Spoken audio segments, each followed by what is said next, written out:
Hello and welcome to this edition of US 101's Visual Radio, bringing you the news. I'm Harshna Pathirana. Before we take a look at your news in detail, let's take a look at your headlines first.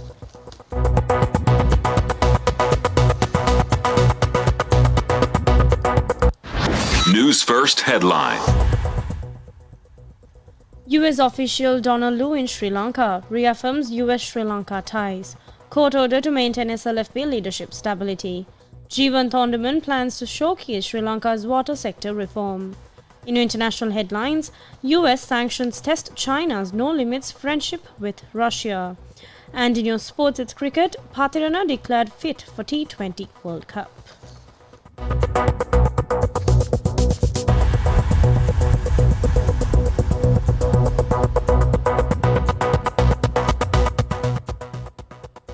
Now taking a look at your top local story, US Assistant Secretary of State for South and Central Asian Affairs Donald Lu kicked off his visit to Sri Lanka with a meeting with the US Ambassador to the island nation, Julie Chung, today. US Ambassador Julie Chung said she welcomed the US Assistant Secretary of State back to Sri Lanka for meetings with government and civil society leaders as they reaffirm and strengthen the decades-long partnership between our two nations.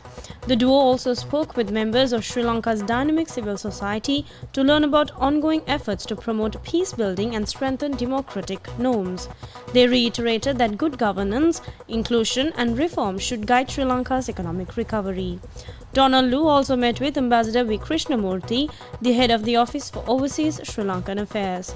They discussed ways that Sri Lankan Americans are contributing to progress in both countries and how these new premises of the Office for Overseas Sri Lankan Affairs is reinforcing the bridges that connect cultures and people.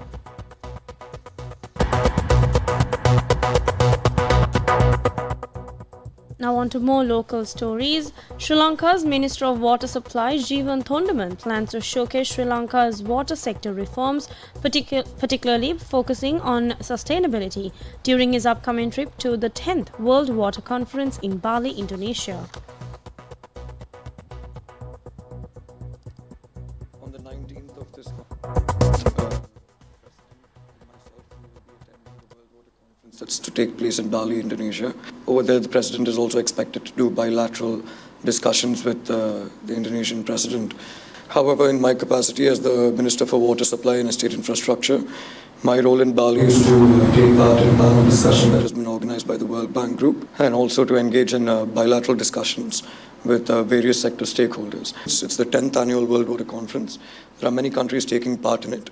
And it'll be a good place to showcase the reforms that we have brought forward in water sector in Sri Lanka, especially with focus on the financial sustainability of the water sector. As all of you are aware, prior to me taking over as the Minister for Water Supply, there hadn't been a water tariff increase in nearly a decade. What we have always reiterated is the fact that there is a cost to providing clean drinking water. And the more we hold on to populist ideologies, the more we are putting the people in a dangerous situation, which is why we came up with the water tariff formula. We are still finalizing our meetings just to put the finishing touches on it. And once the formula kicks in, it will be on a biannual revision. The main focus of that water tariff revision will be an annual revision with an option of a biannual revision. So we feel this would be fair to the community and also to the rural crowd. And now moving on to more local news. The Kadwala District Court has issued an injunction to prevent any disruption to SLFP Chairman Dr. Vijayadasa Rajapaksa, Acting General Secretary, Attorney at Law Kirti Odawata and the Politburo in their respective roles. This order, issued yesterday, came in response to a case filed by Isurabe Wardana and Sumit Vijayamani Zoisa against 20 defendants. The injunction order will remain in effect until a decision on awarding a permanent injunction with regard to the court is delivered. In response to a petition lodged by former President Chandrika Bandaranaike Kumaratunga, the Colombo District Court issued an injunction effectively halting Maithripala Sirisena's activities as the Sri Lanka Freedom Party's chairman.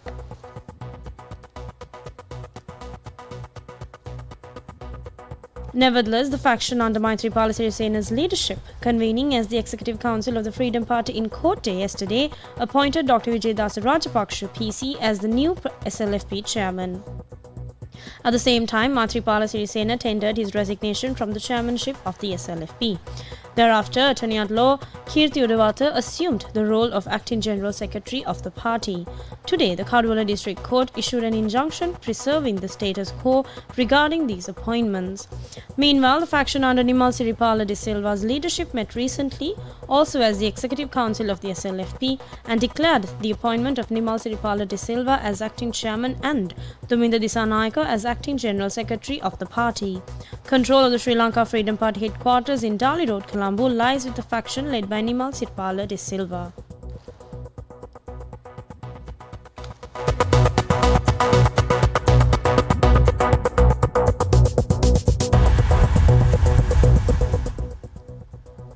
And on to your final local story for this hour. Sri Lankan lawmaker Dayasiri Jayasekara, speaking in Parliament, highlighted the plight of Sri Lankan ex-servicemen fighting for Russia in the war against Ukraine who have suffered amputations and lost limbs. He said that these brave individuals are seeking compensation, which is reportedly set at 3 million rubles, equivalent to approximately 11 million Sri Lankan rupees. The MP said that, however, their demands remain unmet despite their service in paramilitary or mercenary forces.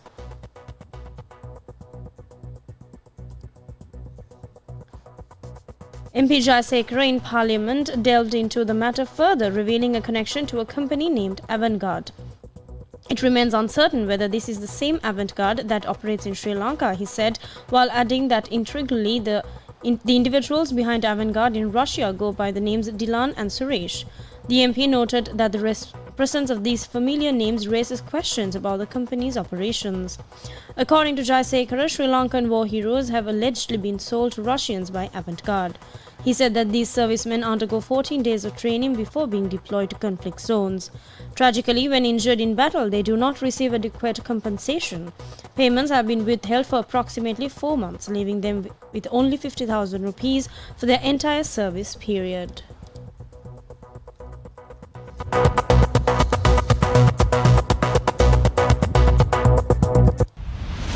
International news.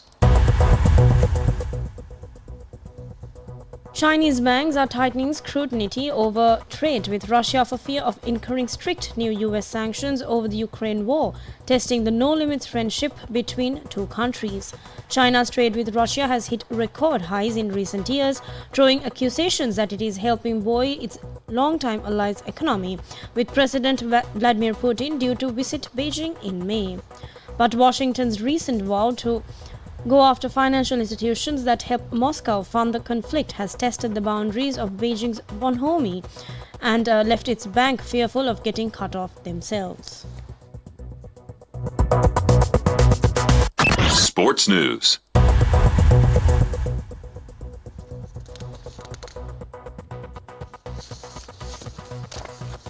And finally, moving on to your sports news, Sri Lanka Cricket Selection Committee Chairman Upul Tharanga says that the injured Sri Lankan fast bowler Matisha Patirana can take part in the upcoming T20 World Cup.